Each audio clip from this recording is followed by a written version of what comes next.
परम शांति। आज मैं ब्रह्म विद्या, ब्रह्म ज्ञान के बारे में बात करेंगे कि ब्रह्म ज्ञान क्या है। ब्रह्म विद्या, विद्या माना ज्ञान, तो ये ब्रह्म स्वरूप का ज्ञान है। ये ब्रह्म स्वरूप माना, ब्रह्म माना जो एक पावर होती है ना, जो ब्रह्मांड को सर्जन करती है, उसको ब्रह्म कहते हैं। ब्रह्म माना ब्रह्मांड को क्रिएटर। तो ब्रह्म ज्ञान माना ब्रह्मांड का ज्ञान, पूरे ब्रह्मांड का ज्ञान।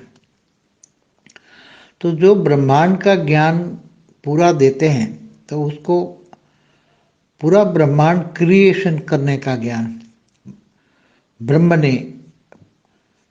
ने वो ब्रह्मांड बनाया, पूरा ब्रह्मांड बनाया। वो निराकारी से आकारी बना, फिर ब्रह्मा विष्णु शंकर की रचना की। तो ये सभी उसने जो बनाया, पूरा ब्रह्मांड बनाया, 14 लोक बनाया। धरती से ऊपर 7 लोक, धरती से नीचे 7 लोक। ये पूरा ब्रह्मांड का जो आदि मध्य अंत का ज्ञान है, पूरा ब्रह्मांड के 100 साल, ब्रह्मा के 100 साल का जो ज्ञान है, वो उसको ब्रह्म ज्ञान कहते हैं। तो वो ब्रह्मर्षि, जिनको ब्रह्मर्षि कहते हैं, वो सुनाते हैं। ब्रह्मर्षि जो पूरा ब्रह्मांड का ज्ञान देते हैं, उसको ब्रह्मर्षि कहते हैं। और ब्रह्मर्षि ये पूरा ज्ञान देते हैं, और पूरा ज्ञान जो सुनता है, क्योंकि ब्रह्मर्षि बनने के लिए साधारण बात नहीं है। देखो, राज ऋषि भी होते हैं। जो राज ऋषि जैसे राजा जनक जैसे होते हैं, तो राजा होकर भी ऋषि जैसा जीवन होता है उसका। दूसरे ब्रह्मर्षि होते हैं, महर्षि भी होते हैं, देवर्षि भी होते हैं। देवर्षि माना नारद मुनि को देवर्षि कहेंगे। पूरे ब्रह्मांड में कहीं भी पल भर में आवन जावन कर सकता है। पूरा ब्रह्मांड का नॉलेज होता है उसको। एक पल भर में कहाँ क्या हो रहा है उसका नॉलेज लेता है। तो ये ब्रह्मर्षि होते हैं, वो ब्रह्म ज्ञान देते हैं। ब्रह्मर्षि का काम होता है वो ब्रह्म ज्ञान देना। तो पूरा ब्रह्मांड का आदि मध्य अंत का ज्ञान देना। ब्रह्मांड कैसे बना, क्यों बना, किसने बनाया, फिर उसका पूरा ब्रह्मांड का वर्णन, 14 लोक का वर्णन, फिर कैसे चलता है, देवता कहाँ रहते हैं, मनुष्य, देवता और मनुष्य का अंतर, फिर परमधाम का वर्णन, परमधाम। तो ये ब्रह्म ज्ञान में आता है, तो ब्रह्मर्षि देते हैं। तो ब्रह्मर्षि साधारण नहीं बन सकते, राज ऋषि ब्रह्मर्षि नहीं बन सकते। तो ये बड़े बड़े राजा ऋषि भी हुए, मगर वो ब्रह्मर्षि तक नहीं पहुंच सकते। ब्रह्मर्षि को पूरा ब्रह्मांड का ज्ञान हो, वही ब्रह्मर्षि होते हैं। तो ऐसे हमारे यहाँ बहुत बड़े ब्रह्मर्षि होते हैं। तो जैसे पूरा ब्रह्मांड का ज्ञान देने वाले हमारे 7 मनवंतर होते हैं। सप्तर्षि में 7 ऋषि आते हैं हर मनवंतर में। जैसे एक कल्प में 14 मनवंतर होते हैं, और एक मनवंतर में 71 युगांतर होते हैं। तो हर मनवंतर में ऊपर से सप्तर्षि, जहाँ 7 तारे हैं, 7 तारे माना 7 ब्रह्मांड, एक तारा माना एक ब्रह्मांड, एक सितारा माना एक ब्रह्मांड। ये सितारे एक सूर्य है। तो वो सितारे 7 सप्तर्षि 7 तारे दिखते हैं, वो 7 ब्रह्मांड है। और 7 ब्रह्मांडों से हमारे ब्रह्मांड में ज्ञान देने के लिए सप्तर्षि 7 ऋषि हर मनवंतर में आते हैं। वैसे तो अलग अलग ऋषि आते हैं, अलग अलग समय पे अलग अलग ऋषि अलग अलग मनवंतर में आए हैं, उसका शास्त्रों में वर्णन है। तो वो आते हैं, ज्ञान देते हैं। बड़े बड़े पहाड़ों में वो ऋषि अपना अपना स्थूल वतन में, मतलब स्थूल दुनिया में, मनुष्य सृष्टि में वो अपने आश्रम बनाते हैं। मगर सूक्ष्म में भी वो आश्रम बनाते हैं। सूक्ष्म वतन में जो महालोक होता है, महालोक, वहाँ भी आश्रम बनाते हैं।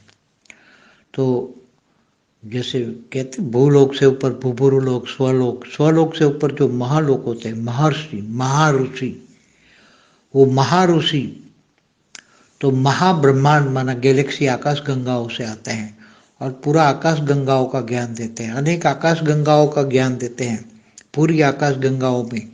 जैसे हमारी आकाश गंगा है तो 1,00,000 प्रकाश वर्ष की है, उसमें 800 अरब सितारे हैं, तो 800 अरब सितारे हैं तो 800 अरब ब्रह्मांड है।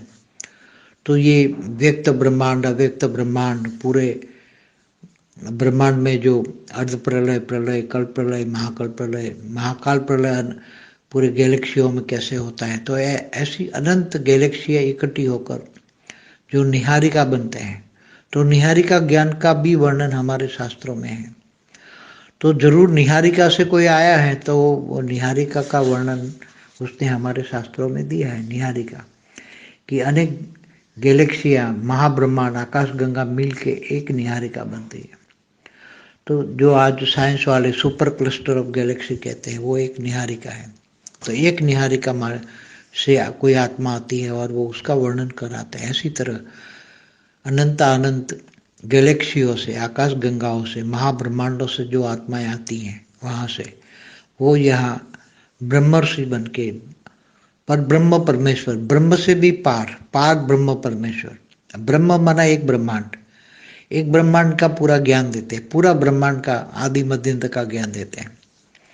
और ऐसे पार ब्रह्म परमेश्वर माना अनंत कोटि ब्रह्मांडों का ज्ञान देते हैं, क्योंकि उन्होंने वो देखा है, क्योंकि अनंत कोटि ब्रह्मांडों वो देख के आए वहाँ से।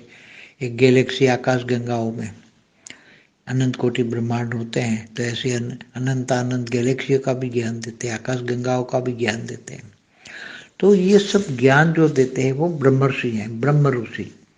तो ब्रह्म ऋषि, महर्षि, महाऋषि वो सब महर्ष लोक में, महालोक में जब रहते हैं तो ये धरती पर उसका आश्रम होता है बड़े बड़े पहाड़ों में, और मनुष्यों को टेस्ट करके बड़े बड़े मनुष्य जो दूसरे ब्रह्मांडों से आए हुए, दूसरे गैलेक्सियों से, यूनिवर्स से आए हुए जो आत्मा है वो मनुष्य बन गई है।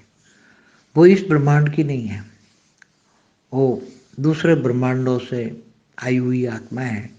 तो आकर वो ज्ञान देते, समझाते हैं कि तुम्हें क्या करना चाहिए, कैसे, कहाँ, क्योंकि फंसे पड़े हैं सब।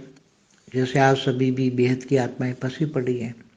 अब बेहद की आत्माओं को बेहद के परमधाम में जाना है तो उसका ज्ञान, पूरा ज्ञान तो कौन दे सकता है? बेहद के विश्व के क्रिएटर ही दे सकते हैं। बेहद के विश्व का आदि मध्य का ज्ञान बेहद की आत्माओं को चाहिए। 33 कोटि देवता भी है, इस ब्रह्मांड की बात नहीं करते हैं हम, जो ग्रेट ग्रेट यूनिवर्स से 33 कोटि देवता आए हैं, फंसे पड़े हैं हम। तो ऐसी तरह जो बाहर से आई हुई आत्माएं हैं इस ब्रह्मांड में आ गई, साधारण मनुष्य बन गए, फंस पड़ी है। तो ऐसी आत्माओं को जब मनुष्य धीरे धीरे धीरे बहुत दुखी हो जाता है तो फिर ऐसे आश्रमों के अंदर जाता है। हर मनवंतरों में ऐसे आश्रम साकार में, मृत्यु लोक में खोलते हैं और उसका टेस्ट किया जाता है। टेस्ट में अगर एग्जाम में पास होता है तो उसको ब्रह्म ज्ञान दिया जाता है। तो ब्रह्म ज्ञान माना पूरा ब्रह्मांड का ज्ञान, पार ब्रह्म परमेश्वर का ज्ञान माना ब्रह्म से भी पार, महाब्रह्म का, महाब्रह्म माना महाब्रह्मांड का क्रिएशन का ज्ञान, महाब्रह्मांड का आदि मध्यंत का ज्ञान। ब्रह्म महाब्रह्मांड माना गैलेक्सी आकाश गंगा कैसे बनी, क्यों बनी, अनंत कोटि ब्रह्मांड कैसे बने, और फिर वो कैसे समेट लेते हैं, महाशिव महाकाल बन के अनंत कोटि ब्रह्मांडों को कैसे समेट लेते हैं, वो भी पूरा ज्ञान समझाते हैं। और जब ब्रह्मांड को फिर समेटने का वक्त होता है, महाकल्प प्रलय, ब्रह्मांड का महाकल्प प्रलय होता है। कल्प प्रलय में वो आत्माएं जब तीनों लोक में आग लगा देते हैं, भगवान विष्णु सूर्य में प्रवेश करके काल अग्नि मतलब 12 सूर्य की रोशनी करते हैं, तब ये भूलोक, भूलोक, स्वरलोक तीनों जला देते हैं, नीचे 7 पाताल लोक जला देते हैं, इसके नीचे 55 करोड़ नरक होते हैं, सब जला देते हैं। तो ये जड़ जो तत्व है, जड़, उनको सब जला देते हैं। तो वो महालोक में बैठी हुई आत्माएं को भी आधा महालोक तक वो अग्नि तत्व का पावर जाता है, तो अग्नि जलाते हैं तो वो महालोक में भी ऊपर चले जाते हैं, आधा महालोक से ऊपर। महालोक 1 करोड़ योजन का है लेंथ में, ऊपर में, तो ऊपर में चले जाते हैं ऐसे। तो ये बड़े बड़े ऋषि जो अच्छा ज्ञान देना चाहते, लोगों को कल्याण करना चाहते, तो उनके आश्रम महालोक में भी होते हैं और धरती पर भी होते हैं, कनेक्शन होता है। महालोक पर जो आश्रम है, सूक्ष्म जगत में जो आश्रम है, हमेशा सभी धरती पर जितने भी आश्रम हैं, मैंने बताया हुआ है कि अनेक धर्म मठ पंथ संप्रदाय की जो आत्मा है, वो सभी का कनेक्शन सूक्ष्म वतन में है। जो सूक्ष्म वतन वाली आत्माएं ही धरती पर आकर आश्रम खोल के लोगों को ज्ञान देती हैं और अपने अपने अनेक धर्म मठ पंथ संप्रदाय की ज्ञान देती हैं, और वही आत्माएं उनके सूक्ष्म वतन में कनेक्शन होता है। तो ऐसे ब्रह्मर्षि महर्षि आते हैं और ज्ञान देते रहते हैं, और वही पूरी गैलेक्सियों का, महागैलेक्सियों माना क्लस्टर ऑफ गैलेक्सियों का, निहारिका का ज्ञान देते हैं। वहाँ से आए हैं, इसलिए उनकी बुद्धि में ज्ञान है। तो वो डायरेक्ट तीनों रूप में वो रहते हैं। उनका ओरिजिनल रूप हमारे ब्रह्मांड के परमधाम में रहता है, निराकार रूप में। निराकार से वो आकारी रूप में आकर महालोक में रहते हैं। कई लोग महर्षि फिर तपलोक में भी तपस्या करते हैं। तपलोक, महलोक से ऊपर तपलोक, जनलोक, सत्यलोक, धरती से ऊपर 7 लोक है, उसमें अच्छी अच्छी आत्माएं ऊपर के लोकों में तपस्या भी करती हैं। जनलोक भी रहते हैं, जन भी रहते हैं। तो सत्यलोक, सत्य जानते हैं तो सत्यलोक में जानते रहते हैं। इसके ऊपर फिर ब्रह्मापुरी, इसके ऊपर विष्णुपुरी, शिवपुरी परमधाम होता है। तो ये सब नीचे 7 पाताल लोक होते हैं। तो इस सब पूरा ज्ञान ब्रह्म ज्ञान में आता है। ब्रह्म ज्ञान, पूरा ब्रह्म ज्ञान जो समझने के लायक होता है, उसको वो ब्रह्म ज्ञान सुनता है तो फिर ब्रह्मर्षि बन जाता है। ब्रह्मर्षि सभी को नहीं बनाता है। तो ये बड़े बड़े, जैसे विश्वामित्र था, तो विश्वामित्र राज ऋषि था, राजा था, राजा से ऋषि बना, मगर ब्रह्मर्षि नहीं बन पाया। ब्रह्मर्षि बनने के लिए उसको ब्रह्म ज्ञान सुनने के लिए बहुत ताकत चाहिए। पूरा ब्रह्मांड का ज्ञान समझने के लिए, ब्रह्मांड का आदि मन शुरुआत, आदि मन शुरुआत, मध्य और अंत का ज्ञान समझने के लिए बहुत बड़ी नष्ट मोह की स्टेज चाहिए। विषय विकारों से, मोह से ग्रस्त नहीं होना चाहिए।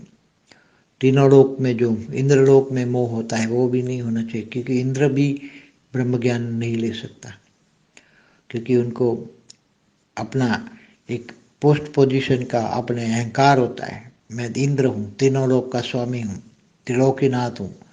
तो इंद्र लोक वाले भी, इंद्र भी ब्रह्म ज्ञानी नहीं ले सकते। जो झुकते हैं एकदम नष्ट मोहा बनते हैं, काम क्रोध लोभ मोह अहंकार से एकदम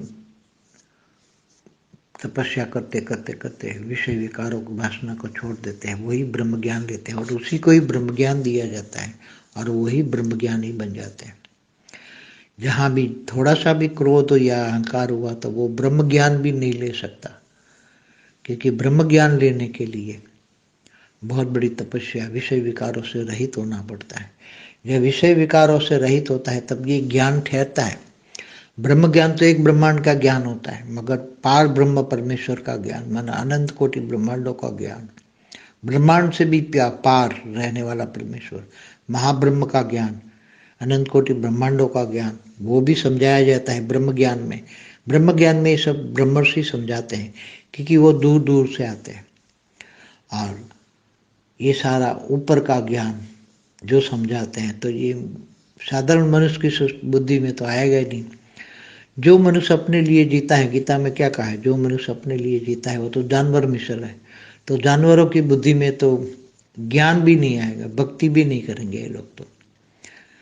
तो ब्रह्म ज्ञान तो बहुत बड़ी बात है। ब्रह्म ज्ञानी ब्रह्मर्षि की बहुत बड़ी वैल्यू होती है। ब्रह्मर्षि अंत में वो महाकल्प, जब ब्रह्मांड का पूरा विनाश होता है तब वो आत्माएं ब्रह्मर्षि जहाँ से आए वहाँ अपने अपने ब्रह्मांडों में वापस चले जाते हैं महाकल्प प्रलय में। तो और ऐसी तरह महाकाल प्रलय में भी ऐसी बड़ी बड़ी आत्माएं जो दूसरे गैलेक्सियों से, आकाश गंगाओं से आती है, तो वो महाकाल प्रलय में भी उसका विनाश नहीं होता। ऐसे ब्रह्मर्षियों का ब्रह्मर्षियों की आत्मा इतनी पावरफुल होती है, समझो कि ये ब्रह्मर्षियों की अच्छी आत्माएं होती हैं, तो ये कम से कम 16 से 20 कलाओं की आत्मा होती हैं, साधारण आत्माएं नहीं होती हैं। ब्रह्मांड में जैसे 1 कला की होती है, महाब्रह्मांड में 10 कला, 8 से 12 कला की होती है, ऐसे महाब्रह्मांड यूनिवर्स में परम महाब्रह्मांड, तो उसमें 16 से 20 कला की होती है। तो वो 16 से 20 कला वाली आत्माएं, अच्छी आत्माएं, वो आते हैं आकाश गंगाओं में, और आकाश गंगाओं में से घूमते घूमते घूमते फिर ब्रह्मांड में आते हैं। अब ब्रह्मांड के आकर जो ब्रह्म ज्ञान देते हैं, तो पूरा ऊपर का ज्ञान देते हैं, ब्रह्मांड, महाब्रह्मांड, परम महाब्रह्मांड का ज्ञान, शिव महाशिव परम महाशिव का ज्ञान, विष्णु महाविष्णु परम महाविष्णु को ज्ञान, ब्रह्मा महाब्रह्मा, ये सब पूरा ज्ञान, त्रिदेव का ज्ञान, ये सब कुछ ज्ञान देते हैं। तो महागणेश का भी ज्ञान देते हैं। तो ये पुराणों में जो ज्ञान है ना, ये सब ज्ञान, ये तो कुछ भी नहीं है। पुराणों में जो ज्ञान है, वेदों उपनिषदों में ज्ञान है, वो तो अंश मात्र ज्ञान है। जो हिंदू सनातन धर्म के जो आज हमने सनातन धर्म पर भी वीडियो बनाया, कितना पुराना है वो, हमेशा रहता है। तो ब्रह्म ज्ञान भी हमेशा रहता है, लुप्त नहीं होता वो। तो ब्रह्म ज्ञानी अविनाशी आत्माएं होती, जिसका विनाश नहीं होता। महाकाल प्रलय में भी उस आत्मा का विनाश नहीं होता। महाकाल प्रलय में पूरा महाशिव महाकाल बन के 10-12 कला की आत्माओं का अपने अंदर समा लेता है महाकाल प्रलय में, मगर वो आत्माएं तो 16-20 कला की होती है, तो वो यूनिवर्स में चली जाती हैं। इसलिए ऐसी आत्माएं, महान 16-20 कला वाली आत्माएं ही ब्रह्म ज्ञान दे सकती हैं। साधारण आत्माएं ब्रह्म ज्ञान नहीं दे सकती, इसलिए सभी आत्माएं ब्रह्म ज्ञानी नहीं बन सकती। इसलिए ब्रह्म ज्ञानी बनना कोई साधारण बात नहीं है। इसलिए ब्रह्म ज्ञानी, ब्रह्म ज्ञान, ब्रह्म विद्या, ब्रह्म ज्ञान, ब्रह्मर्षि, ये सब बड़े रूप से समय है। बाकी डिटेल में समझाने जाए तो बहुत ज्ञान है। ब्रह्मर्षि के लिए तो बहुत बड़ा ज्ञान है। परम शांति। बेहद की परम शांति सोचो, बोलो परम शांति। Join us daily for our morning live meditation, Monday to Saturday, 5:30 to 6:30 a.m. Join us daily for live meditation, 10 p.m. to 11 p.m. on YouTube Live. Subscribe now. Website www.paramshanti.org. Email us anand@paramshanti.org. Like, share, subscribe. Join today. बेहद की परम शांति सो